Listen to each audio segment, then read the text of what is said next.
My name is Seth Duncan Olale. I am a senior investigative and current affairs reporter, NTV, which is part of the Nation Media Group, which of course has NTV, Daily Nation, Taifa Leo, Business Daily, The Monitor, The Citizen, and that is outside our borders. But most importantly, the important thing is that I'm a father of two lovely kids, that is Jamie and Kendra. And Kendra is the first born. She just turned 8 years old. And also Jamie is turning 4 years old next month, in just some few weeks to come.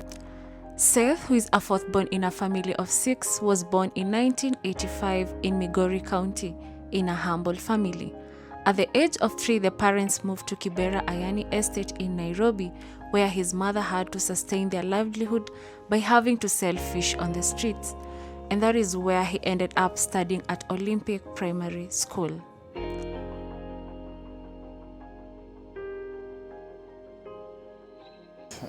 I started pursuing journalism when I was a very small boy. I remember when I was 10, I used to tell people, I'd write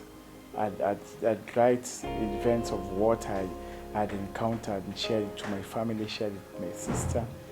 And I remember there was one time I wrote a story and, I said, I gave my sister, look, this is what I've done. And, my dad was not very pleased with the grammar because according to my dad,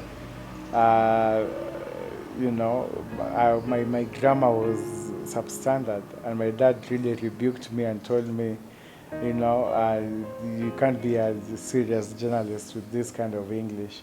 But I remember my sister encouraging me, telling me that you've tried and you'll go far. And so those are just some of the moments. I'm not to say that my father has not supported me in my journalism career. He has in a very, very big way, including even paying my tuition fee at this university. I did my KCSE in 2005 at Padring Secondary School in Siaya. I was told, there's no money for you to go to college, and so I worked. I tarmacked in the streets and in town in particular. I was fortunate to get a waiter's job at a railway club. There's a good friend of mine, he's called Babu Moses Oginde, and what Babu did was the family had a hotel at the Railways Museum. And so that is how I got an opportunity to be a waiter before later on graduating to be a cashier at the same place. So I worked there earning about 7,000 a month for 2 years, at least to raise some money, which my parents were very pleased later on to learn that, after 2 years without telling anyone, I'd gone to Desa University, asked for an application form, filled it in. I was called and I returned it, and I did medical, the mandatory medical assessment. I did it with my own money that I had saved. And then I just came and told my parents, you know what, in 2 weeks' time I'm reporting at Desta.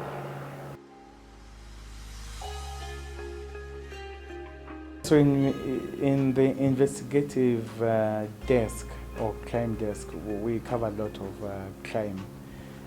You're investigating various forms of crime. Some are murder, some corruption and all that. And so it is very challenging, let me just say, because how you view things, the kind of information you get at first hand, it's not just ordinary. You are always a part ahead. You are always a step ahead. And what has been challenging in this particular field is that sometimes you do stories, you come and investigate stories. You're basically a cop. That is why you're investigating. The only thing is that you're not arresting the sources, but you're telling stories that will have a lot of impact.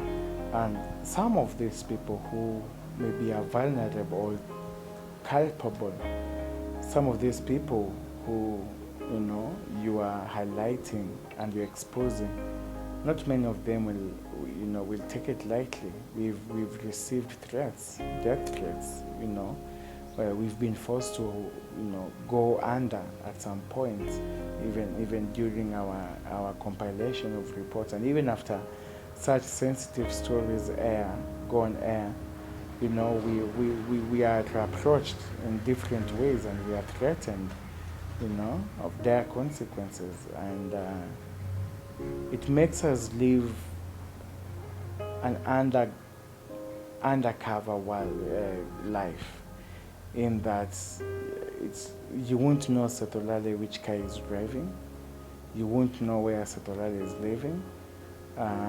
We don't really expose our families on social media and all that. You limit your social media engagement, even your social interaction, just to life as a whole. So you are confined like in a prison.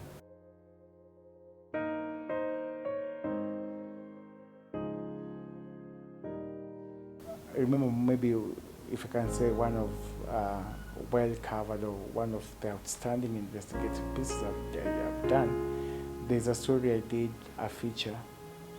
It involved cattle rustlers, the bandits who go raid other people's homes, kill people, and steal away livestock. It's called Rustlers Paradise. When you go to YouTube, it's called Rustlers Paradise. Rustlers from cattle rustling. So, Rustlers Paradise. Guess what? This particular piece, if you go on YouTube, like what I'm doing right now, and then you just type Rustlers Paradise NTV. Here it is. 1 year ago, 11 million views. It has 11 million views, the highest ever story ever to be highlighted by NTV that has that particular response on YouTube. The reason why this story is very unique to me is it's a 1 hour feature telling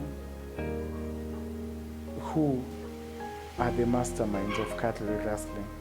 It is not just a traditional exercise or practice, no. It's now deliberately being done by unscrupulous, or generally just say greedy businessmen, shrewd businessmen and women who are in the meat market. Okay, so this livestock is going to be gotten from a village in these guys of, traditional cattle rustling between West Pokot, Turkana, and vice versa, Samburu, okay? So what COVID did is, number one, guys were laid off. Very many people were laid off, number one. Like 50% guys were sent home. Very many people, over 50% staff at Nation were sent home because the company could not make profit and sustain its employees.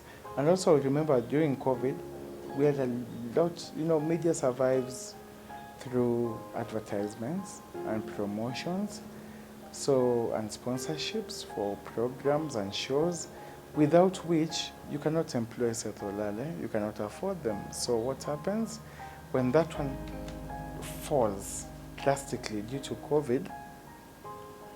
They told go home. And that particular point, actually, we've been, even Nation Media Group as a whole, when you look at those books, I think NTV, the only profit we made was this year. The only profit. Since COVID, we were down, and many other companies. First of all, we were told to those who remained, those who survived the acts, those who were lucky enough to remain at Nation Media Group, we were told to take a 30% salary cut. Yeah, Other media installations, some took even 50%. Imagine. So what happens? That was a big blow for us. So we needed to, really trim on even our own lifestyles. Yeah. Some of us, even moved to, houses that, we could now manage comfortably with a new reality. So it was quite a challenge for media. Despite his big challenge in having a heavy speech, it never hindered him from being the influential journalist in the country to date.